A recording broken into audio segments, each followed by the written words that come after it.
5h02, muito boa tarde para você que estava em alta frequência, agora entra em frequência baiana. Para você que chega agora também, boa tarde, sejam todos muito bem-vindos. Temperatura média aqui em Salvador agora na casa dos 28 graus.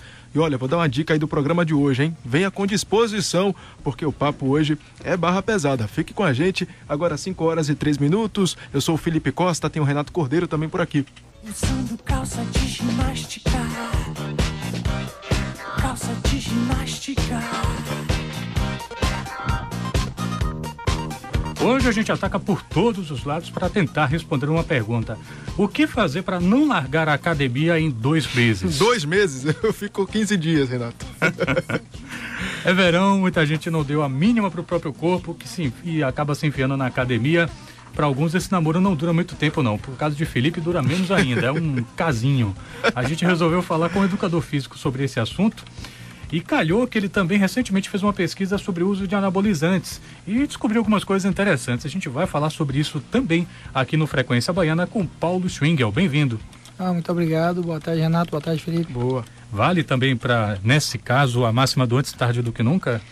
Olha, vale. Melhor você começar em algum momento do que abandonar ou do que nunca começar. Mas tem que ter muito cuidado se vai fazer apenas 2 meses ou se o objetivo é só o verão.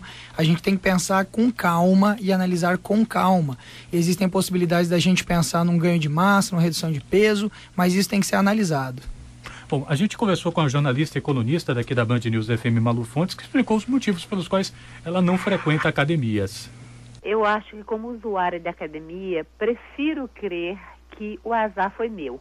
Eu sempre que tentei, olha que tentei em várias academias e vários bairros e estilos de academia. E nunca tive a sorte de conviver com pessoas que eu considerasse agradáveis. Então, acho que na academia, pelo menos para mim, não estou dizendo que isso é uma teoria ou que isso é um comportamento que há em todas as academias e que todas as pessoas percebem. Mas o que é que me afasta das academias? É que, para mim, a percepção que eu tenho é que as pessoas estão lá para inflar os músculos, óbvio, que é a primeira coisa que vão, né, para ficarem bacanas, bonitas, gostosas, sedutoras, e que quando estão imbuídas desse ritual, parece que o mundo deixa de existir e que elas ficam mergulhadas num olhar profundo de sedução e de conquista de si próprias. Então isso me incomoda muito, eu realmente costumo até brincar, eu prefiro morrer queimada e gorda a frequentar uma academia. Você diria que com base aí no depoimento, as desventuras de Malu, você diria que esse aspecto social é mesmo um dificultador, Paulo? É sim, Renato, se a gente analisar é bem complicado. Eu vou te dizer que durante o trabalho aqui de 6 anos com praticantes de musculação, quem quer mesmo ganhar massa muscular, quem quer se divertir na academia, normalmente você ouve dizendo que não escolhem academias que são academias onde de alto poder aquisitivo, ou academias de equipamentos tão novos, ou onde seriam academias da moda. É complexo, você pega um indivíduo que está acima do peso, ele entra numa academia onde tem um indivíduo com 44 de braço, onde existe a cassação, tem que ter cuidado. Eu te diria que hoje é mais fácil, e aí ela falou que ela conta que foram vários bairros, várias academias. Eu acho que ela tem que buscar aquela academia onde ela se sinta bem, onde ela tenha confiança no professor e onde ela não seja avaliada do ponto de vista social. Quem foi que disse que IMC de 24 é um IMC correto para a pessoa? Quem foi que garantiu que um indivíduo com 12% de gordura, que seria o excelente para o indivíduo sexo masculino, é o ideal?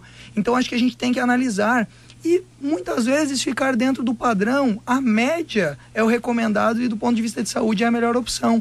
Então tem que ser cuidado, mas eu diria que o ideal é buscar um local ou academia que ela se sinta bem, onde ela não se sinta julgada, não se sinta avaliada. E se isso for uma academia, como o pessoal brinca, Ferrugem Fitness, ou academias com equipamentos mais antigos, não tem problema, ela tem que se sentir bem no local. Caso contrário, ela abandona. Puxando aqui para o lado das relações sociais, você diria que a academia é um bom espaço para se encontrar amigos ou é bom você levar de casa? É melhor você levar de casa. Apesar de entender que você constrói amizades, é muito difícil.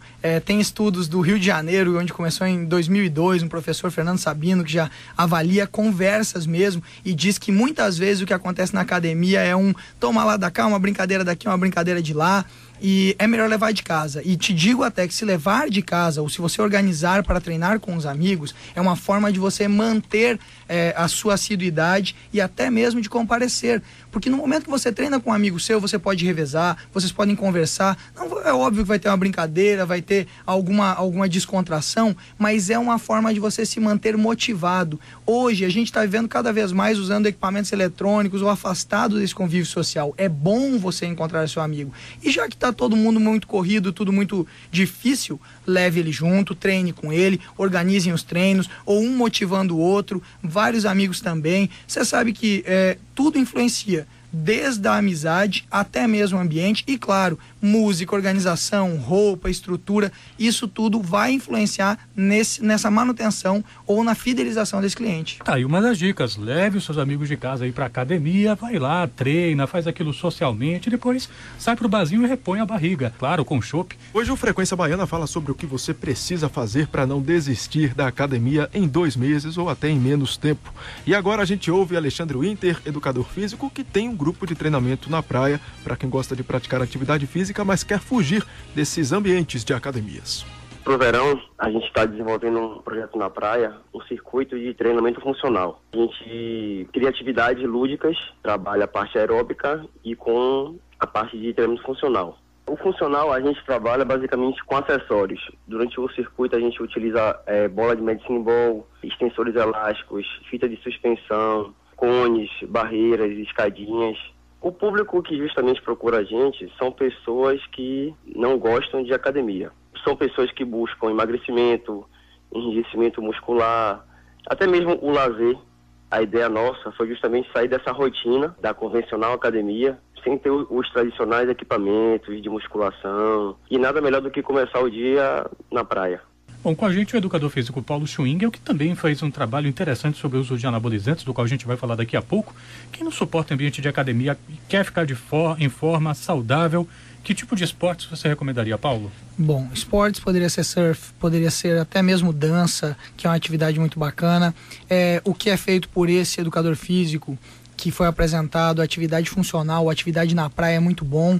Sempre que possível, a utilização da areia, ela aumenta a sobrecarga, ela aumenta o gasto energético. Atividades aquáticas também são uma oportunidade fantástica. Se você analisa que eu estou numa água com uma temperatura inferior a 26 graus, a maioria da água aqui do nosso litoral, eu tenho uma troca de calor maior, então eu aumento o gasto energético. As pessoas também que moram em ambientes mais quentes ou que moram no interior do estado podem se beneficiar também de um gasto energético maior, fazendo atividades ao ar livre, por conta dessa temperatura aumentada. Mas normalmente, se fôssemos analisar, seriam os esportes coletivos, futsal, o baba, jogar futebol, surf com certeza, kitesurf e atividades ao ar livre. E claro, atividade funcional, natação, hidroginástica, atividades assim. Natação, o slackline, que é uma coisa que tem pego um pouco assim o público aqui em Salvador, patins, bicicleta também são opções? Com certeza. Se a gente analisar que o importante... Bom, vamos analisar de 2 formas. Ganho de massa muscular. Todas essas atividades vão dar um mínimo ganho de massa muscular, mas vão permitir que o indivíduo melhore seu condicionamento físico e ganhe massa muscular.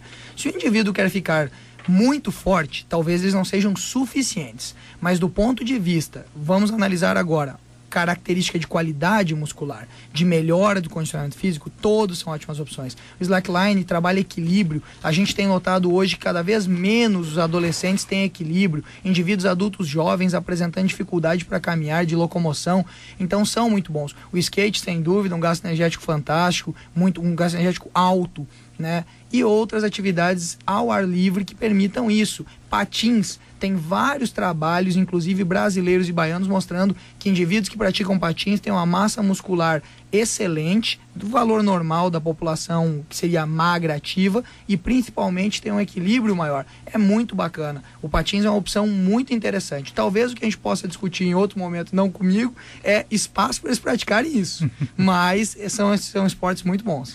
O nosso ouvinte Fábio Terello, mandando aqui uma mensagem pelo Twitter, ele comentou aqui: as academias de Salvador só gostam dos alunos que não precisam delas. Comenta aqui que desdenham dos gordos que aparecem. Você percebe esse tipo de coisa, Paulo? Em alguns locais, sim, a gente tem visto, mas eu acho que o mais importante não é a academia baiana. Eu acho que aconteceu isso no Brasil durante muito tempo. A academia foi visto, ou era um espaço onde os indivíduos que iam para lá eram indivíduos que queriam esculpir os seus corpos, que queriam ficar musculosamente fortes. Então não é só aqui. Eu acho que a gente tem que colocar isso como uma característica brasileira. Ainda, quando a gente analisa Salvador, Rio de Janeiro, cidades litorâneas, isso é mais forte. São cidades onde o corpo tem uma valorização muito grande. A gente encontra as pessoas utilizando o seu corpo, inclusive, como forma de status social ou outras características semelhantes.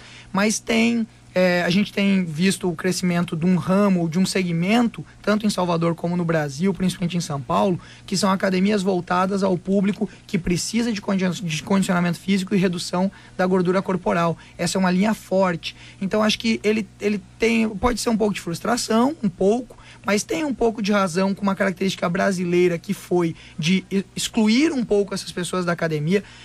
Vou te dar um exemplo muito claro para mim. Estava no Rio de Janeiro com a Seleção Brasileira de Natação Paralímpica e nós chegamos para treinar e um personal trainer conversando comigo diz assim: olha, Paulo, eu não aceito alunos que tenham IMC maior do que 25, porque quando você treina essas pessoas, você é visto como se você fosse um personal ruim ou um profissional de educação física que não consegue atingir os objetivos. Então eu prefiro só trabalhar com indivíduos magros que eu deixo mais fortes. Então é muito difícil. Se a gente for analisar essa característica de quem eu quero, eu quero os melhores, mas o que eu acho que muda e tem que ser entendido na educação física, principalmente na estrutura de pensamento de sociedade atual, nós temos 20% da população obesa.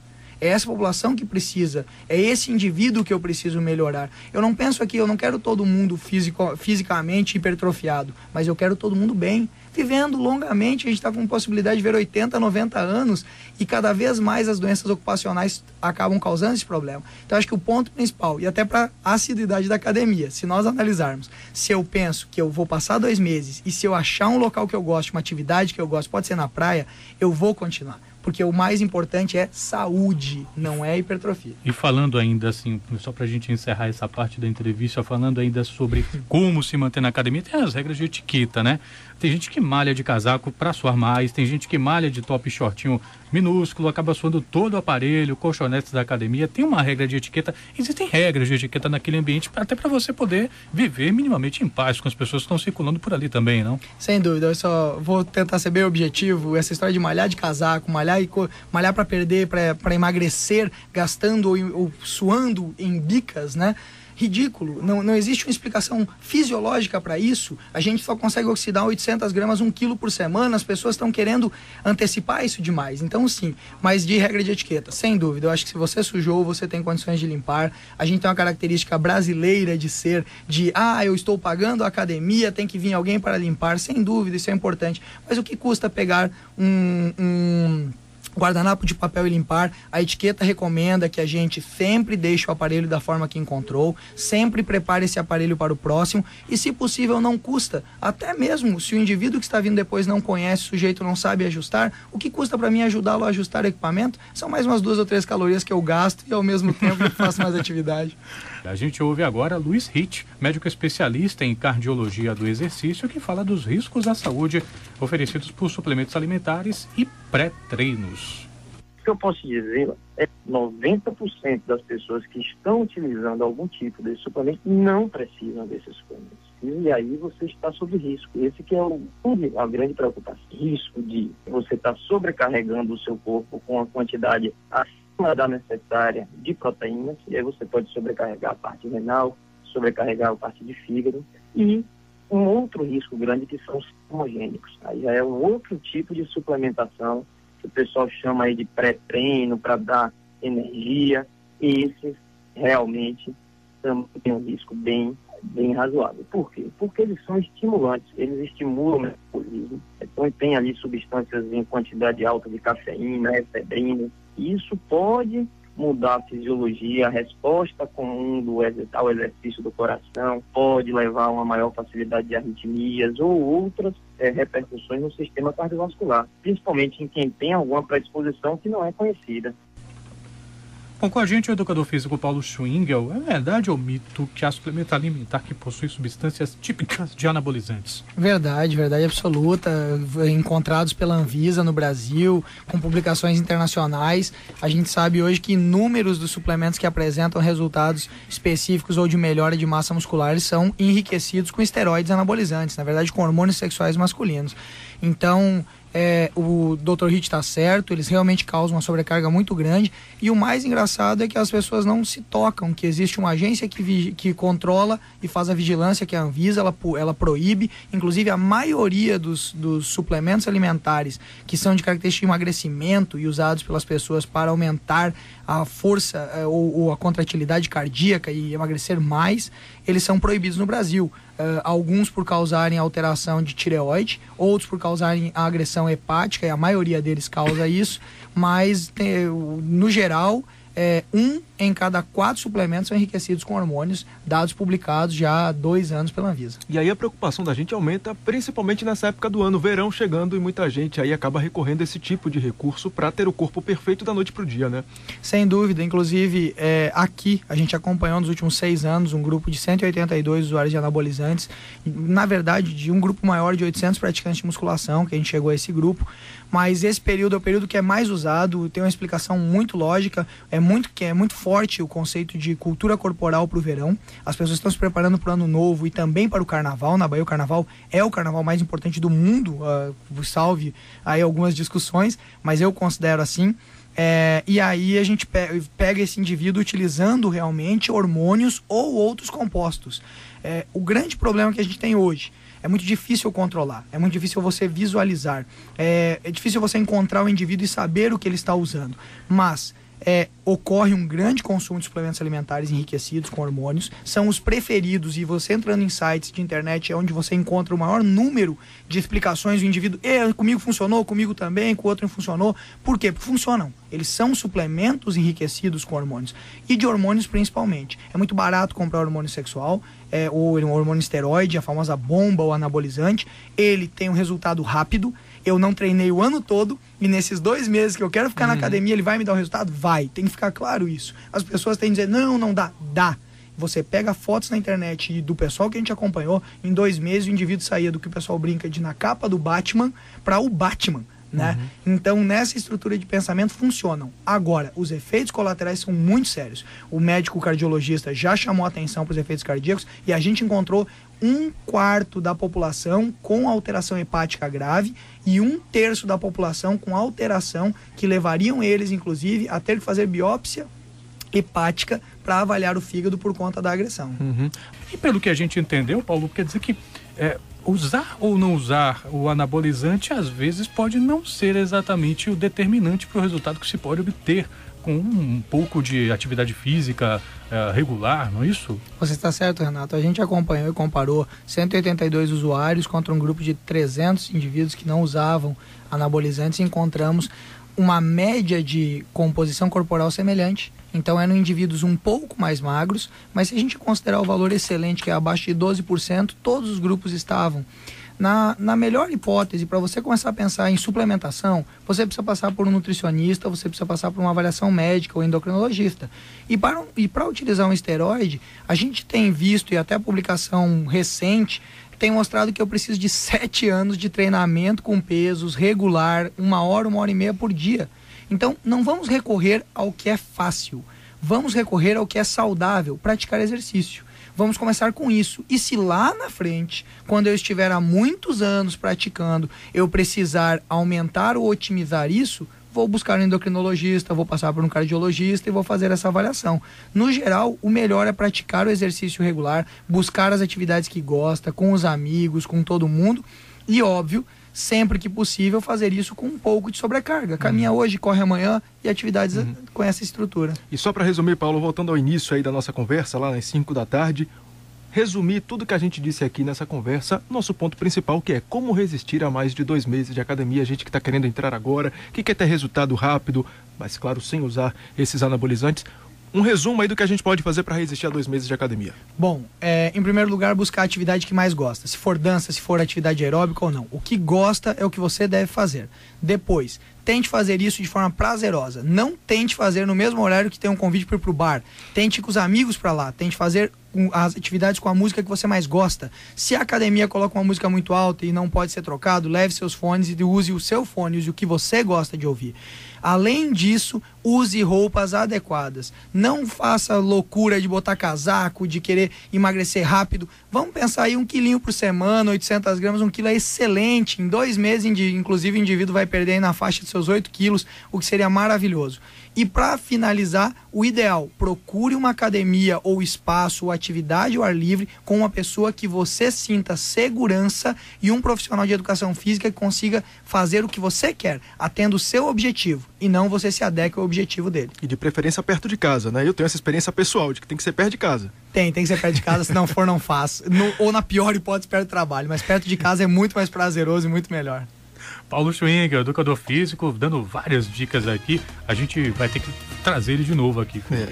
Segundo tempo. 6 horas mais 11 minutos. Obrigado, Paulo, pela gentileza da sua vinda aqui ao Frequência Baiana. Eu que agradeço. Uma boa noite a todos os ouvintes.